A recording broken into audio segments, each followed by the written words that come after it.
Every episode is amazing, but it's super amazing when a baller comes on, right, T? A literal baller. That's right, 100%. This is going to be an exciting episode with Lilly Feder. We are going to play the intro track and be right back. What's up? What's up? Let's do it.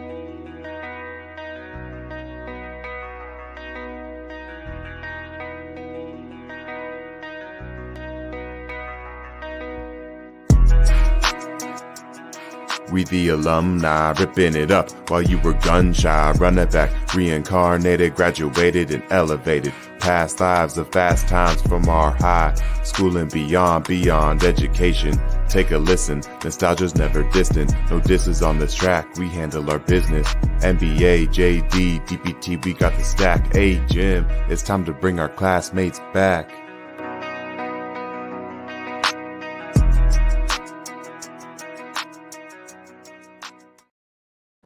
I love that. Low-key, me or Jim needs to get our MBA to make that last line like actually true, because we don't. Like I was wondering about that.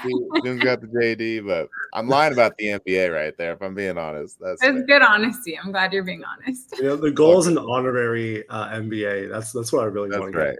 Right. Not many people are take good high school pictures, but Lilly, I think you took a really good one. I'm not gonna lie. Let's show the people. Let's show the peeps. Look at the peeps. Yeah, there you go. Right next to Chris Featherstone, shout out. That's right, my guy. Super amazing. Okay, let's rate your high school experience 1 to 10, Lilly. Okay, I have a question about this though. Yeah, go ahead. I probably should have asked this before, and I'm sorry, but are you asking like holistically the whole experience? How do I feel about it, or like how fun was it? Freshman through senior, just what's that? If you got to now, I want to hear both of those numbers. I don't even. Yeah. Well, because I watched like an older episode. Well, I've watched like some clips, right? And in one of them, you specified like how happy did you feel every day? Like 10 is like you're happy every day and you're so excited to go to Samo. And I feel like that's different than the holistic experience. You know what I mean? Give us both now. You got to give us the happy rating and the holistic rating. That's perfect. Thank you for specifying that. That's good. Yeah. So if we're talking the holistic experience, you guys probably are going to hate this, but I'm going to give it a 10. I'll tell you why. First 10 ever. First 10 on the pot. Legend. Let me tell you why. Holistically, I think it was a 10 because I think it gave me a little bit of everything I needed. You know what I mean? Like it challenged me. It was fun. It was hard. All that stuff. It was good stuff. Right? Okay. If you're asking how happy I was every day to go to school, that's probably like a 6 or a 7, right? Because we're in high school. Sometimes we're not that happy. Okay.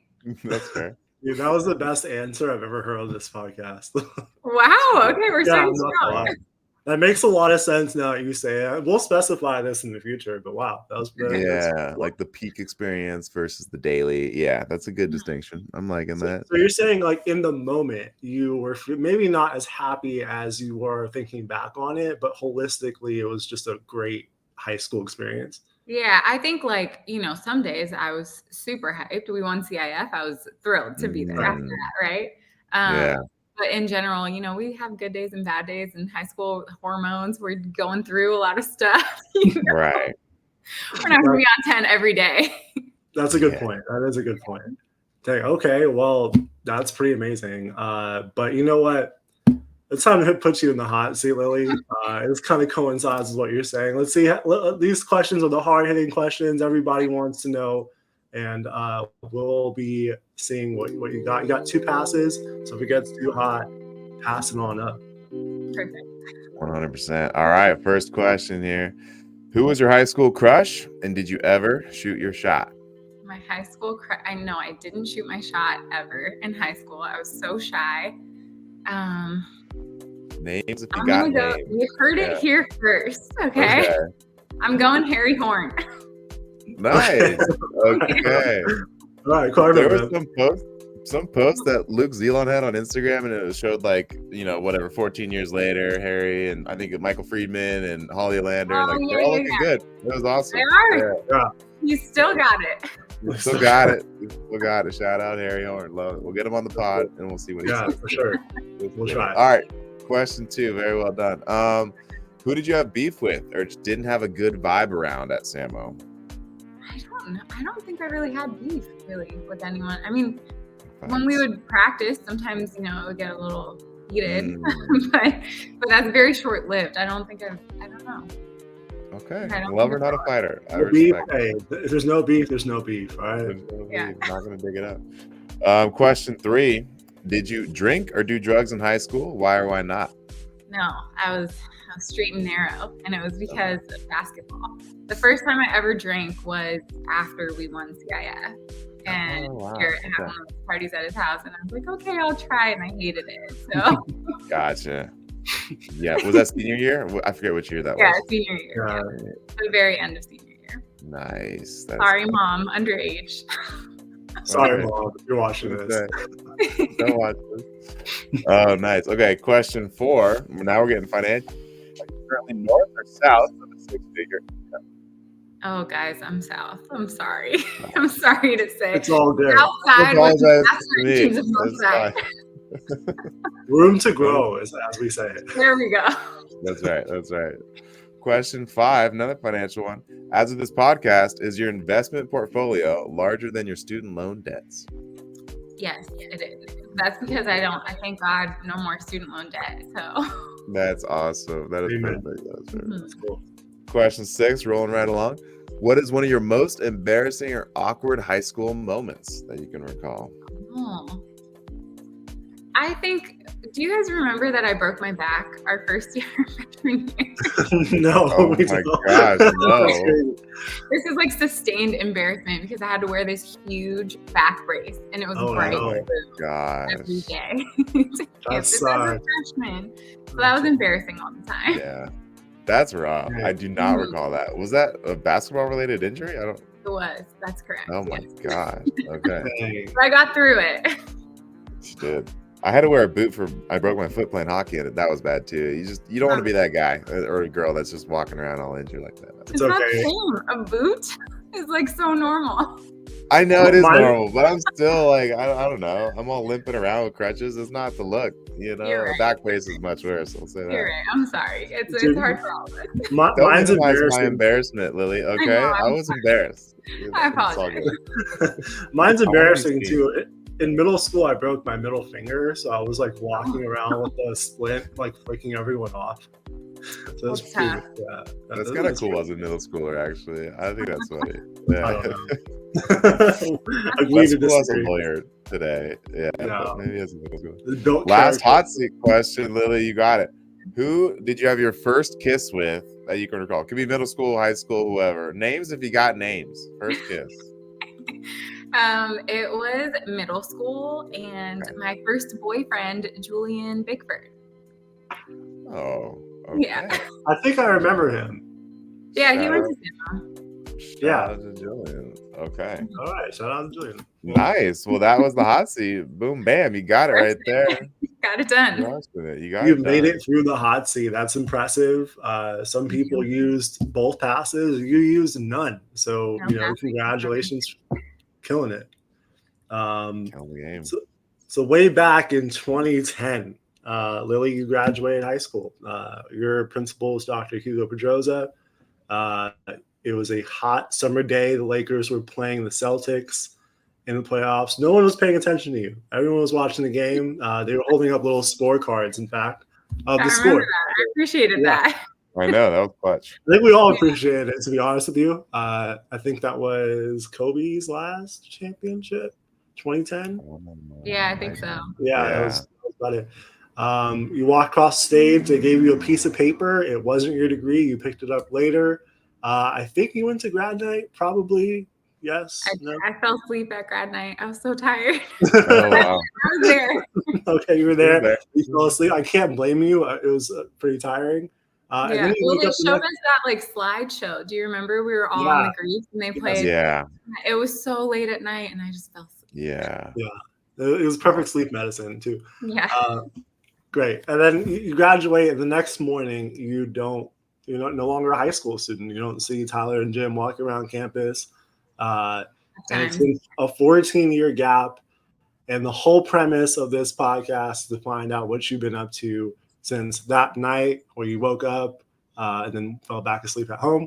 And then until you got into this podcast chair talking to us right now. And the floor is yours. Okay, that's a lot of stuff. I'm going to try to be succinct. Okay. For sure. So I went to UC San Diego for college, and I left pretty shortly after grad night. I can't remember what month, but I want to say like June or July. I was out of there. And in San Diego, we had like summer league and conditioning and all that kind of stuff. So I was on campus getting ready to roll. I was at UC San Diego for 4 years. I got injured my freshman year pretty quick. So I only played my freshman season there, and then I became a normal student, and that was quite the adjustment. And then graduated and started working at UCSD. I was like a marketing intern in the athletic department and an academic advisor for COMM students. Nice. That was my major, by the way, communication. And I switched majors like I think 3 different times. It took me a long time to figure out what I wanted to do. So I ended with very normal major and 2 minors, in the other stuff. Yeah. Okay. Yeah, it took a while. So I was working in athletics. Eventually I went to grad school, got my master's in communication, then popped out of school again, worked in sports for a while, and then went back, got my PhD, just finished that. Now I'm in Milwaukee. I'm an assistant professor at Marquette. Very exciting. Just started. This is like the third week on contract, but first week of classes. So here we are. Wow, that's a good synopsis, but we gotta dive deeper into that. Was the most succinct we've ever gotten on the show. Super I told you I was going to try to be brief. Open-ended. It's like, ridiculously open-ended. We've had people literally talk for 45 minutes based on that one question. And you've had people like you maybe talk for 2 minutes. So I respect the 2-minute people because then like we could like break it out, so whatever you guys want to know, I'll elaborate. But I'm not going to put you through 45. She's to the point. I like to go straight back to the beginning and take our time through this. We're gonna enjoy the process because your story is actually very interesting. From high school, you got a scholarship to go to UCSD. Mm-hmm. That's pretty awesome. How did you feel when you first found out? What was that even like? I always wonder like what that recruitment process is like. They send scouts to your games and stuff, or what? Yeah. So UC San Diego, my sister went to school there, and so I already kind of had an in and like knew the coaches. And so it was easy for them they had already been to Samo and they'd already been to club games and stuff like that. But I actually wasn't planning on going there. I had other opportunities and thought that I might want to go to a different school instead. You asked about the recruiting process, though. It's changed so much. Like now, especially with social media, people will like send their highlight reels and stuff like that to coaches, and it's a lot easier to get in touch. Not that that's the way that coaches, go about recruiting necessarily, but it's helpful. But yeah, I played club ball with like Maya and Thea and Christina, like all those girls since we were really young. And so coaches would come really to our tournaments. And that's how they would see us. And we used to get letters in the mail. So I remember I would like save all my letters and like wait for coaches to call me like on the house phone, at my parents' house. Keep dating yourself. This is great. Yeah. The fax they machine. No longer do that. They send emails now or what? Now it's more, I think they like FaceTime, phone calls. My sister's a coach, so I'll see her on FaceTime with recruits all the time. TikTok. Who knows? Yeah. Did you feel like you were prepared for UCSD and like that transition from high school ball to college ball, or what was that like? Did you feel like you were ready? No, I didn't. I thought I was before I got there because I thought I was somebody, I was like, oh, I'm so good at basketball and I worked so hard. I'm her. That's literally exactly. Yeah. And then every night over the summer we would do, and it like wasn't mandatory, but I went early to try to get in shape because I knew we were going to have conditioning testing, like as soon as school started. The Mhm. first week it was mandatory to be there, was like hell week or conditioning testing. Right. And so I wanted to be ready. So I went, and every single night over the summer, we would like lift and run and do all the stuff. And I was crashing on my sister's couch because the dorms weren't open yet. And I couldn't fall asleep because my legs hurt so bad from all the workouts. And I would just be awake, like crying, because I would be like, oh my God, it's like 2 a.m., it's 5 a.m. I have to wake up in like 30 minutes. I haven't slept yet. How am I going to run? I don't think I can, you know? So no, it was a rude awakening. Right. Yeah. And you overlapped with your sister on the same team, or was she a senior when you were a freshman? Yeah. Or? So she's 2 years older than me, but she redshirted her first year. So we were at the same school for 3 years, and I only played the first year. So 1 year together. It was probably best because we played the same position. So it's got a little competitive, and, you know, it's better to remove that from the situation. She was glad that you got injured, probably. No, I was kidding. All right, let's talk about the injury. I want to know what stopped Lilly from dominating college basketball. What was the injury?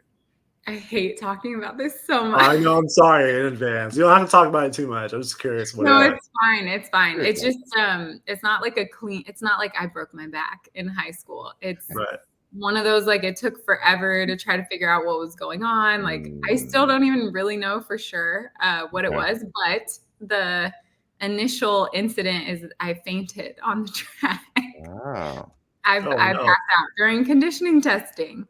And so for the whole year, it was like, you're cleared. You're not cleared. We're going to run all these tests. Like, don't move. We're so worried about your heart and your brain. Because when you faint, obviously everyone gets really scared. Right. So it was like a wild goose chase. It was a chest injury is what we found. I got it. Dang. That sucks. Yeah, I know. Never happened before? That's just one time? Fainting? Yeah. Yeah, just one time. And like, I never fainted again after that. Yeah. Thank goodness. But I would get these really sharp chest pains. So that would freak people out. And I don't know, maybe I was like too honest about feeling pain. You can never be too honest, Lilly. That's true. It's good for my health overall, probably. But it's like, you know, why are you so slow? Oh, my chest hurts. Okay, don't move. You know, like, you're not cleared anymore. I got you. Yeah. Okay, so you put basketball away after the first year, right? Like, you move on. Now, like, for a lot of people, especially the athletes that come on here, like, there's like this like thing of like, what am I actually into? Like, what do I want to do? Yeah. Did you experience that? For sure. I like you all said, the only thing you remember about me from high school is that I hooped. Which is weird because that was my whole identity until I stopped playing in college. Like, I thought going into college that I was going to have this great college career and I was going to go play basketball overseas after, and that was going to be my whole life, was just basketball. And then I was a flop. So it was I don't think so. A rude awakening. Thank you. But yeah, it was hard. I was like in denial for a while. I was like, well, maybe I'll just get better somehow and like I'll transfer and play somewhere else. Like, that wasn't the problem. You know what I mean? So it took me a while to even just like put basketball to bed. And once I did, I was like, oh my gosh, what value do I have to offer the world? You know, it was really hard. And like I said, I switched my major so many times because I had no clue what I wanted to do. So I took my time. You know, it's actually really common. We've interviewed a lot of people on this podcast. So many people have changed their major, have had pivots. And that's part of the reason why we started this podcast in the first place, is because me and Tyler, like, we finished our careers. We were talking during the pandemic. I was a new lawyer. He was a new physical therapist. And our conversation was like, hey, do you actually like this? Like, like, I don't even know if I like this. Like, you know, we both gotten comfortable since then in our careers, but it's just been super interesting. I haven't shared this on this podcast, but I was once a computer science major. And then I started doing like med prereqs in college and stuff. And I ended up in law somehow. I don't know how I got here. So what was your first major? What was like your very first route of study? So I came in like undeclared.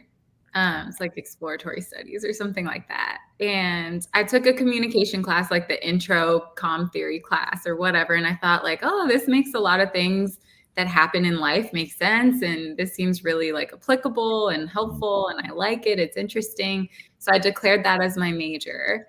I think while I was still on the basketball team. And then after I stopped playing basketball, I was like, I want to be a sports psychologist. So I went psych. That's and cool. then I had to take like a physiology class, and it just wasn't really for me. I understand. Yeah. And then I thought like, oh, maybe I want to be a lawyer too. A lot of people in my family are lawyers, and Cool. my parents always told me when I was growing up, like, you should be a lawyer, because I would argue with them. Right. Yeah. I was like, okay, I'll try this. And I really liked it, but I just kind of missed COMM. And so I ended up going back to that eventually, and then double minor, So There you go. you didn't make a mistake. Trust me. Law could be really. Yeah. Sorry to hear that for you. No, this is a joke. Okay. So then you finished undergrad, and then are you thinking grad school at the time? Like once you finish, were you like, is that it for me? Or like a lot of people have that struggle too. Yeah, I don't know. I mean, obviously I thought about doing psych or like being a lawyer. So I'm sure grad school, I wasn't thinking like, yes, I would like to go to graduate school now. But it wasn't something that I thought like, I'm never going to go to school again. I just didn't think a ton about it, I guess. And yeah, I wanted to work in sports. And so I was trying to find like sports jobs initially out of undergrad. And so I wasn't really thinking about grad school, but I was interning in the athletic department, but we were so small at that time that it was really like they were doing me a favor by letting me intern, right? So like they couldn't pay me. I was volunteering. And so that's why I was doing advising as well for the communication department, like so I could pay rent and stuff like that. And so in that way, I stayed connected to like a lot of the professors that I had in undergrad and just school in general.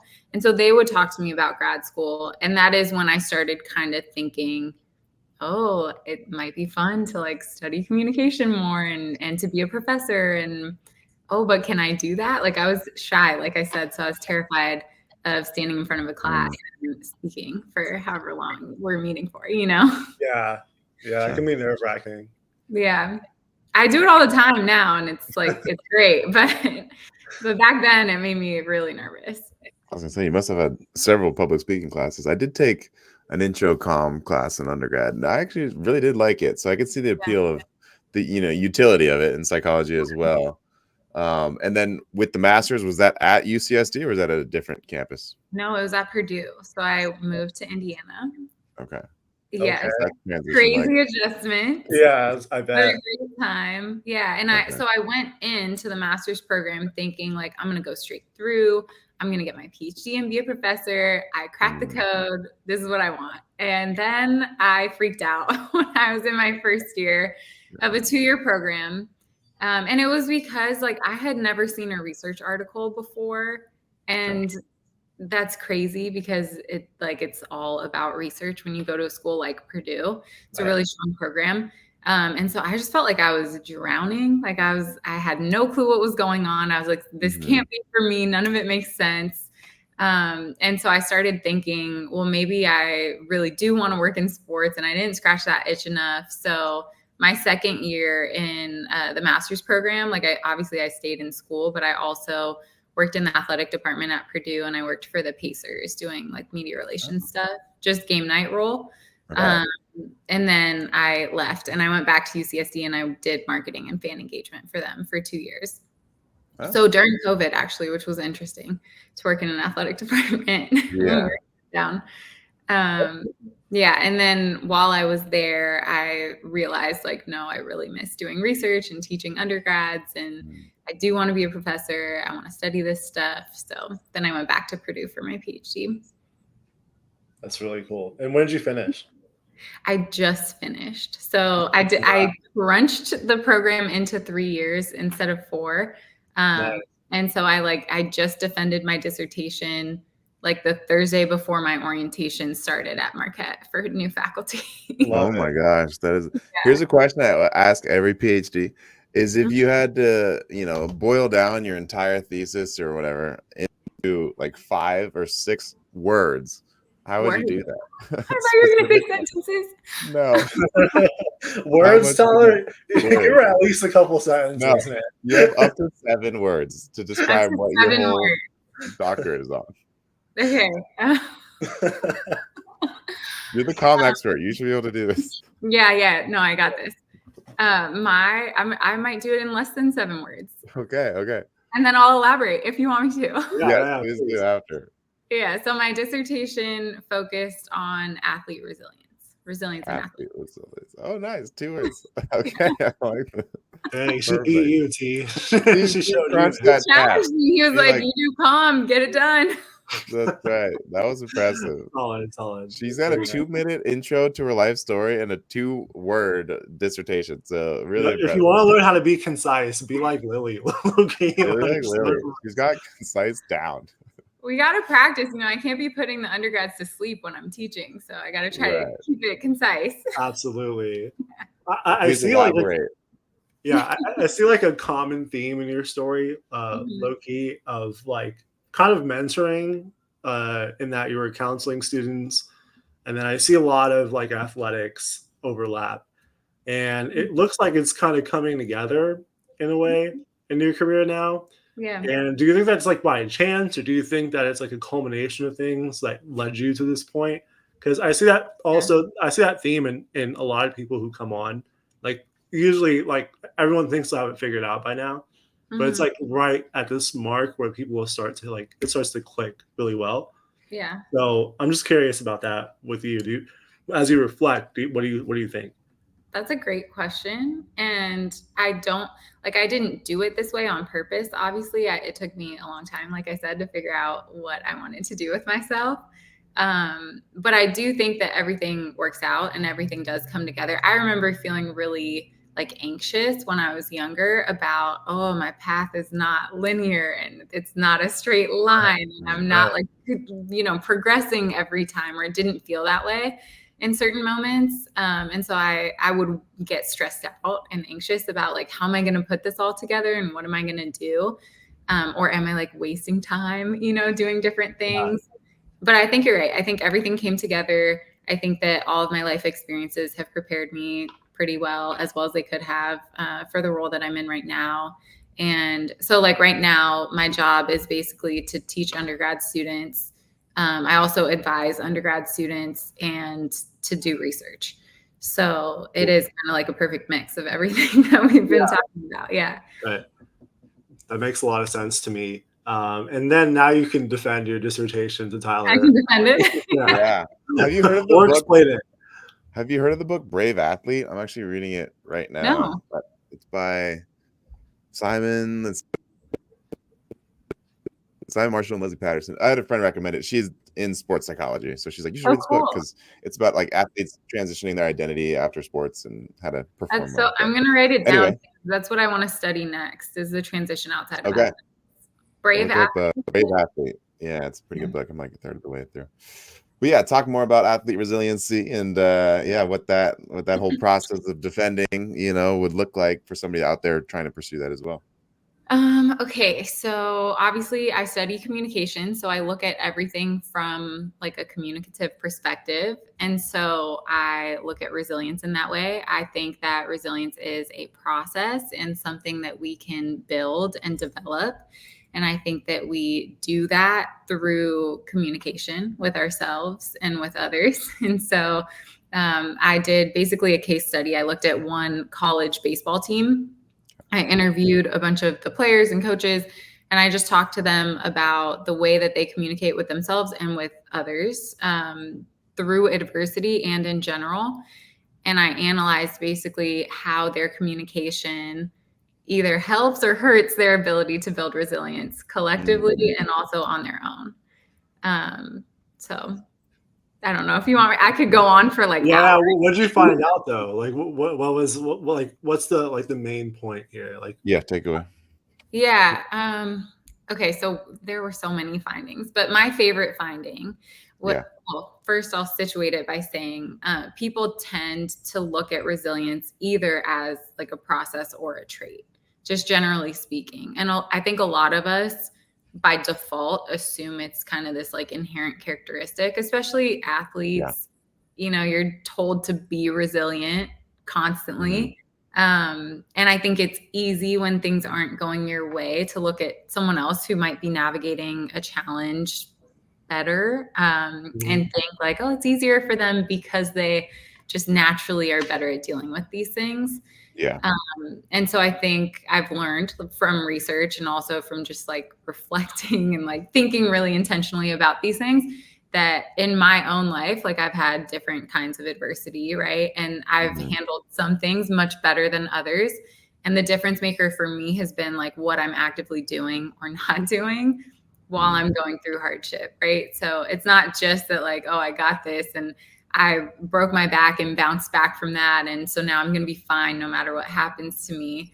It's about like the small day-to-day kind of things that you're doing over time to get yourself back, whether it's like physically, mentally, emotionally, to get through the other side and be whole and okay and happy and healthy and all that kind of thing. So all that to say, people tend to take either a trait or a process kind of perspective when looking at resilience. And one of the things that I found in my study was that athletes who view vulnerability as a resource for resilience and not as like weakness or the opposite of resilience are more likely to seek out help, like social support, whether that be like counseling or just like a conversation with a friend, just any kind of help.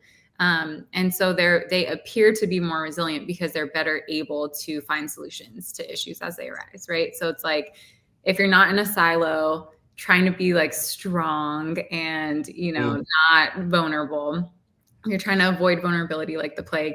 You're not going to people for help. So you're trying to figure it out by yourself.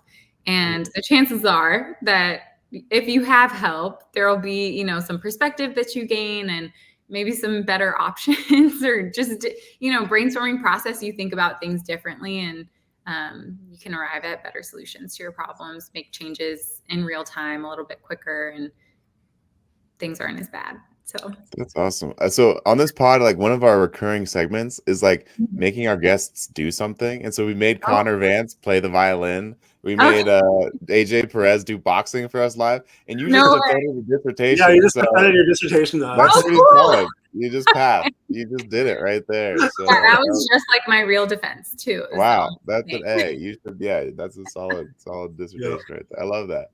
Thanks, guys. The Clippers should hire you to talk to Kawhi Leonard, who's always injured.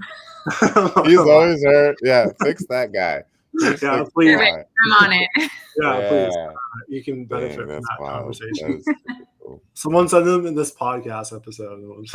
I'll go for right.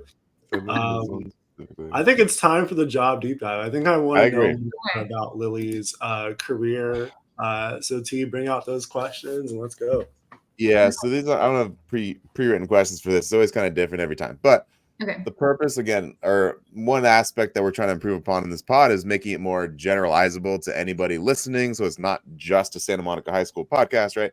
But more of like a business, you know, collaboration, what other jobs are kind of out there. So the whole idea with the job deep dive is if somebody was trying to walk into your shoes, basically, or kind of follow your path, or see what the nitty gritty day-to-day life of teaching at as a professor in a university and balancing, advising with research, with all those kind of things, like from when you wake up to when you go to sleep, what is the average day? What does the average week? All those kind of things look like for you? Yeah, you guys, I'm so new in this role. I feel like in like 6 months, I'd be able to give you like, this is an average day. Sure. So far, it's, like for me personally, and not everyone has to do this, but I like to wake up, try to get a workout in to start the day with a win. Okay. Yeah. And then right now I teach in the mornings. So I'm on a Monday, Wednesday, Friday schedule. So I'll try to get to campus, in advance of the start time for my first class. So make sure I'm prepared and all that kind of thing. And then I'll teach for like an hour, go back to my office, prep some stuff for the next class, maybe have a snack, right? Then go to the next building, teach the next class for about an hour. And then I'll go back to my office. I'll have like office hours. We call them student support hours. It's a little bit more inviting. I don't know about you all, but when I was in undergrad, I was like terrified of talking to my professor. That's the one thing I regret, is not just like building a better relationship with the teacher and learning way more by going to that. I mean, it's just freely available to you. And I never did it. It's like, just do it. Just do it. Yeah. I know. I tell them all the time. I'm like, I totally get it. I was the same way, but like, please come. It'll be worth your while. Right. Yeah. Anyway, yeah. So I have office hours. It's like an hour and a half of time dedicated. Like if anyone wants to come by, just to talk about whatever they need. I underestimated, like Purdue really, really prepares grad students for this kind of life. So I really appreciate that. Like I was teaching 2 classes most of the time that I was a grad student at Purdue while I was doing research and taking classes and all that stuff. So it's a similar kind of lifestyle, but I really underestimated like the number of emails I was going to be getting every day. Right. It's way more. There's more meetings and stuff like that, but we lost one. Oh, that's a first. We're still recording, so we're good. We're still recording without him. That's funny. Okay. Yeah.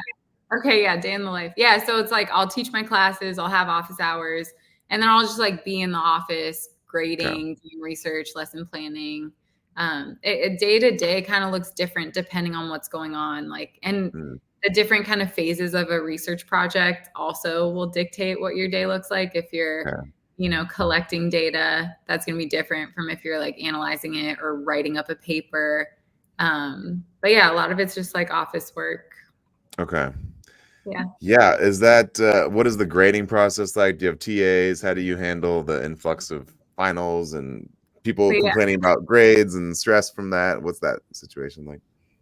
So I try to set the tone early, right? Like I try to just make sure my syllabus has all the information that it should have so that I can refer back to that. It's like a nice little contract, right? Between me and my students. I try to talk to them about these things because I know they're probably not reading that fine print. I beg them to do it because it's good for them, but I know they're probably not. So I try to talk to them about it in class.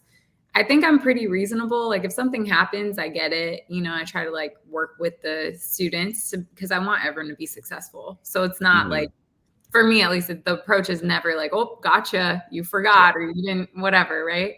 But I try to set the tone early to make sure they know, like, if they're not going to be able to get something done because they're too overwhelmed or whatever's going on in their lives, like just talk to me about it first because it's a lot easier to figure out an alternate kind of plan or whatever and set them up for success like in advance versus after the deadline is already missed and it's like 2 weeks later and you really just forgot or weren't paying attention, and that's a little bit harder. I have a TA for the first time ever this semester. Okay. She's a grad student here. She's amazing. I'm really lucky to have her. That class is 75 students, so it's nice because she'll help with grading, Yeah. But there's also like other things like that I've never considered before because I haven't had a TA that now like it's not just me who has to be ready for class. I also have to make sure that she knows what's going on. She feels comfortable and confident. And then it's awesome that she'll be able to help me with grading, but I want to make sure it's like as even as a process for everyone in the class, regardless of who's grading their work. So we have to be on the same page about the rubric and how we interpret it and, all that kind of thing. So it's just like more organization, I think. Makes sense. I know one question we kind of bumped into it, teacher at Samo, Tipper, former teacher, who taught stats, was like the incoming AI revolution and ChatGPT writing essays for students. And have you bumped into any of that stuff yet with, plagiarism or, For sure. Of course. How do you prevent that, I guess? Is there a way to prevent that? I don't know. I don't know if you can prevent it. And obviously, like, it's getting smarter and smarter. So my tactics hopefully will not be obsolete, but they're probably going to be less helpful. But what I've done so far, like I was teaching a PR techniques class at Purdue, And so basically, like every week I would teach my students like a different PR tactic, like write a press release or a media advisory or, you know, those kinds of things.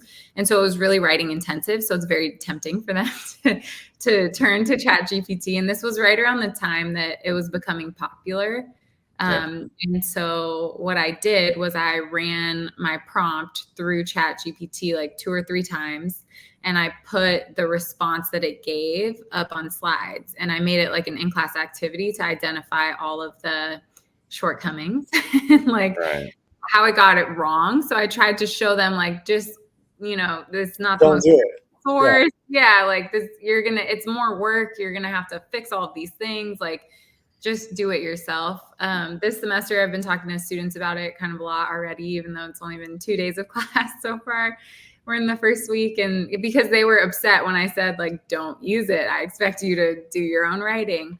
And I think like it's really important when you are a professor to like stay involved in industry and maintain connections with people who are in the workforce so you can connect students. And so our college actually had an event, like a big meeting with alumni and faculty. And we spoke with people who are currently in industry and currently looking to hire undergrad students in the communication world. And all of them said, like, we really, really wish that these undergrads were better at writing when they came out. And so I told my students that. I was like, you all want jobs and this is going to be important and it will help you. And we should use the tools that we have. And so ChatGPT or whatever AI tool, like, yeah, use it, but don't rely on it. You have to have these skills yourself as well. And you need to be able to check on the work that these computers are doing for you. So hopefully that hits home, but I know a lot of people are just out there looking for a shortcut. So of course. Do you have any, for the audience listening, to improve upon their either verbal communication or written communication through essays? Do you have any kind of like quick things that you've just been hammered into your head through, you know, obviously writing a lot of essays in grad school? I can think of several professors who would say, you know, use commas extremely liberally and just shorten your every paragraph so it's very readable. So like, is there anything that sticks out to you as just like easy things that our audience can take away of like, do these 3 things and your writing will instantly be better? Is there anything you think of right now? 3 things, I don't know. Also, it's very different. Like, it depends what you're writing for. If you're writing a research paper versus a press release, like the approach should be completely different. Right. I think regardless, get your reps up, right? Like the more you do anything, the better you're going to be at it. One thing though, no matter how long form or short form your piece is going to be, it is important. Like you said, like your sentences should be concise, right? And they should make sense. And I used to have a hard time with that. I would write these like really long, descriptive run-on sentences. And so one of my professors in undergrad said to me, like, read it out loud. And if you lose your breath, that's a problem. And you need to chop that up, right? Yeah, you probably have asthma and you should get that checked out. No, I'm just kidding. Or you have asthma. That's true. Or you have asthma and you have feel like COVID. you have asthma, it's your reading.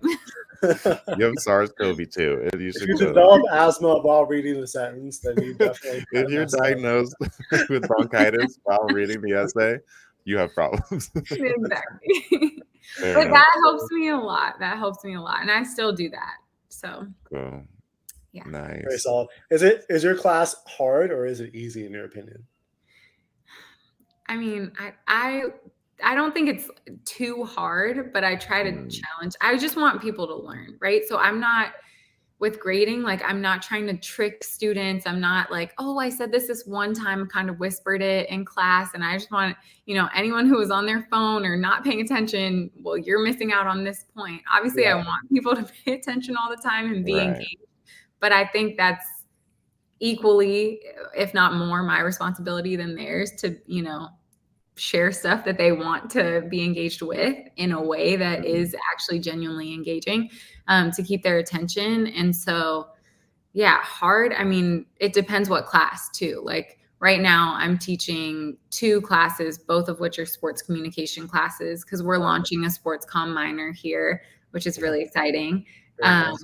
And so I don't think those are like the hardest classes that these students will take outright. But at the same time, it is hard because I'm asking them to think about sports very intentionally and critically and in a different way than they ever have. Like most of us just watch sports it's passive consumption. We're, trying to decompress and just like enjoy our time. So I think the classes are hard, but in a different way than like physics is hard, right? Like it's different. Yeah, I got you. So in the next 10 years, if I can give you everything that happens your way, what would you want to happen? What would you expect to happen? Like, what do you want out of the next 10 years? Just out of life in general? Out of life, career. Yeah. Oh my God. Okay. That's a big question. Whatever you want. Okay. I believe in you. Yeah. I know, this is good. This is like I'm journaling, Yeah, kind of. Real-time journal on the pod, live in front of our millions of fans. Come back to this pod and see if it all came true in the next. Yeah, hopefully it does. I do love this question. I love that Jim asked this question. It's a very good question. So keep doing this, Jim. It's good. Yeah, thank you, Jim. Thank you for this opportunity. That's my intention. Yeah. Yeah. Okay. Well, I'll start with career because you mentioned that. We're already talking about that. So. Are you all familiar with tenure track? Yeah. Okay, so I'm on a tenure track, teaching position. It's a research position, tenure track. So hopefully I will move from assistant professor to associate professor. By then I'll get my tenure. If all goes well, that's definitely a big part of it for job security and all that. I really want to have a family. To me, like that's the most important thing in life is family. And there's nothing better than that. So I want to build my own to add on to the one that I'm already a part of. So 10 years from now, I hope that happens because the clock is ticking. Yeah, I got you. Fair. Not going the other way. We got you, Drift. We got you, Lily. Yeah. I think those two things are probably the most, family is the most important thing to me. Okay. Nice. Yeah. I'm waiting for someone to say like hit the lottery or something. You know what I'm saying? Yeah, that's the honest answer for sure. Yeah, those right 7 numbers come up. I'm not showing up to work. That's my dad would always say. The right 7 numbers. But he never buys lottery tickets, so I'm like, Dad, what are you saying? Like, it's just that's useless. You gotta buy them, dude. You gotta buy them. Yeah, exactly. That's really crazy. That's really cool. I like that. Should we hit it with the lightning round, Jim? How are we doing? Let's go to the lightning round and let's feed some ducks, Steve. We're feeding the ducks. So that's our favorite soundtrack on the StreamYard platform. It's epic. It's just nobody has a bad time feeding the ducks here. So just turn it up a little bit, Jim. Let her get like a little taste of it for like 10 seconds, and then we'll bring it back down. There it is. All right. It's a vibe. It's a vibe. It's just a pure vibe, and we're going off vibes. Okay, we're gonna drop that down because that's a little too many vibes for me at the moment. Okay.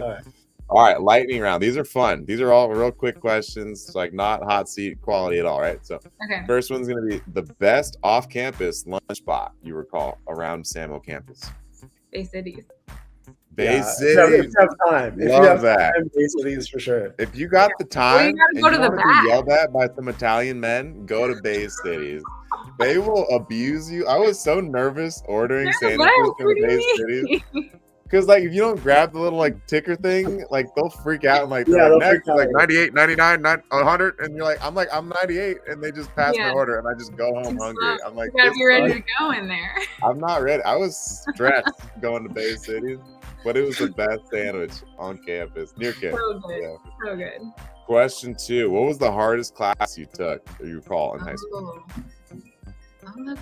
Maybe AP Stat. Ooh, did you have Tipper? No, oh my gosh, what was his name? He's only he's based in my head right now. I really liked him. He came to one of my games. He ran. He was a distance runner. Oh. You all would know if you saw him. I'm sure if I saw him. Yeah. I forgot his name. Rupert. I don't know. I feel so bad. Shout out to whoever it was. Shout out to that. We're gonna get him on the pod next week, and he's gonna laugh. We'll find him. Just tell him I'm sorry. Yeah, Lily's sorry, and she's in Indiana. Or 14 years, bro. It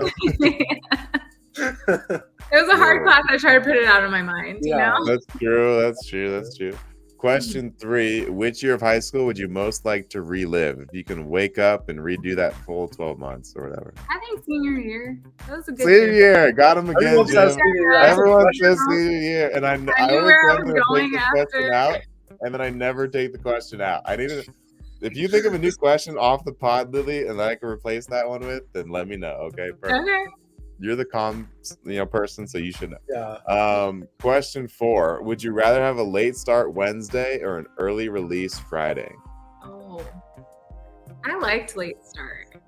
Did Me you all too. have late start in middle school too? Yeah, we did. We had an early release Friday at Jams. They did that for Yeah. like 1 year, Steve. It was a late start Wednesday. Bro, Okay, that was at Samo. It was late start Wednesday at Samo. Or It was- Tia, do you have like an early AM class or something? Me? Jim, did No. you even go to class? Jim, I want to Maybe see your not. report Actually, card. I middle want to school, see I your don't think report I card went to right now. class. You didn't go to Jams, bro. We had a late. I swear it was early release Friday at Jams, and then it was I late feel like we start had Wednesday. both though. Didn't we have both? Bro, you never went to class. You had both. You never went to class. Yeah, I don't know, but back in the I went to Lincoln, and it's like right next to Montana Avenue, Okay. and they used to have like Jamba Juice, bagel, Noah's All Bagel, the bougie. Oh my God. Starbucks, and Coffee Bean, and all That that sounds stuff. And good. so everybody would meet there, and we would all have breakfast together and like walk That's so together. nice. Oh, that's It was really clutch. cute. So I like that. it.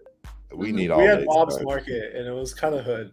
Oh, yeah. Yeah, but I used to work there during the pandemic. Shout out to Yeah. Bob. Hey, shout out to Bob. He Oh, actually passed great. away like 2 years ago. Red Like man, 98, no dude. legend. Seriously, Shout out, legend. He was seriously a Santa Monica legend. That guy was insane. Mhm. Anyway, question 5, 2 more. Who was the hottest teacher at Samo, guy or girl? The hottest teacher? Yeah. I don't Everyone know. has trouble with this one. I don't think Yeah, someone we has- didn't have a good lineup, Y'all are I guess. all so beautiful, and I'm no shade. Nah, Lily's just I going didn't have on. like a teacher crush. That's like a politician's answer, Lily. You gotta, Yeah, you can be a politician.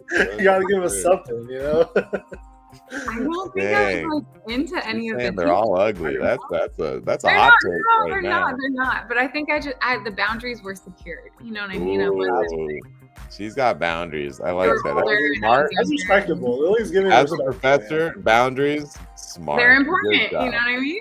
man. Absolutely. Although you are trying to start a family, so maybe fudge it. I'm just Not with kidding. my students. Not with your students. Yeah, not Don't with do that. students. At least they're 20. That's good. That's Oh, good. it's a little young. Anyway, this is getting weird, guys. Okay, question 6. What song from our high school era is still on your playlist today? Oh. I'm not answering your question, but do you all remember Verdugo, our basketball coach? Yeah, I of course. do, yeah. His ringtone was that Flow Rida song, Low. Do you remember? Yeah. That's awesome. And that's the first thing that popped into my head when you asked. That's It's not on my hilarious. playlist, but I'll never forget it. That's That's right. hilarious. Yeah. Did he have connects to like the Thunder and San Antonio's? He was like a video coordinator or something like that with the Spurs. So he has a championship ring. That's super awesome. Damn. Boy's got a Shout out that's to your practice. crazy. That's Yeah, epic. pretty cool. That's so cool. Yeah. That's awesome. Well- Well, that was lightning round. So Awesome. Lightning round. And now we go to the final segment, Lily, where we leave you with the final words, not only to your high school class, but anybody out there that you want to reach. The floor is yours. You can say whatever you want. Oh, I'm doing it. Yeah, you're you're doing doing it. Yeah, we're not plugging anything. I thought you I'm were not like, plugging- I'm yeah. going to leave you with some final words. I was ready to be inspired. I love that. That's hilarious. I'll do a little something at the end if you want. Yeah, We'll exactly. leave you Yeah, first. yeah, You have to go please. first. You have to go first. Yeah, we'll finish strong with whatever you have to say. I'm a little bit unprepared for this, but I want to thank Right. you guys for inviting me on. This was fun. It was nice to catch up, and it's cool to kind of keep tabs on, the homies from back in the day. I love Yeah. that you guys are doing this, and I hope everyone's doing well. And it's nice to hear their stories. Amazing. Thank you for coming on, Lily. Your story is actually really amazing for a couple of reasons. And the first one is that you pivot really, really well. Thank you. No matter what challenge. So hopefully that inspires some of our guests. A lot of people are really hard on themselves in our high school era. Yeah. There's no reason to be. This is a marathon. This is not a race. Hopefully in that 10-year, you hit that 10-year track. You have a big moving family. And you come back on this podcast and you're like, yo, let's do another 10 years, Jim, because that was wild. Yeah, we just got to manifest it once again. That's true. All of it is attainable. And a wise person said, you overestimate what you can do in 1 year, but you underestimate what you can do in 5. There we go. I think it's Bill Gates. That's pretty good. I think it was Bill Gates, yeah. On that note, thank you guys for watching the Alumni Podcast. Lily, you're invited anytime. If you want to plug anything, let us know. And we'll catch you guys next time.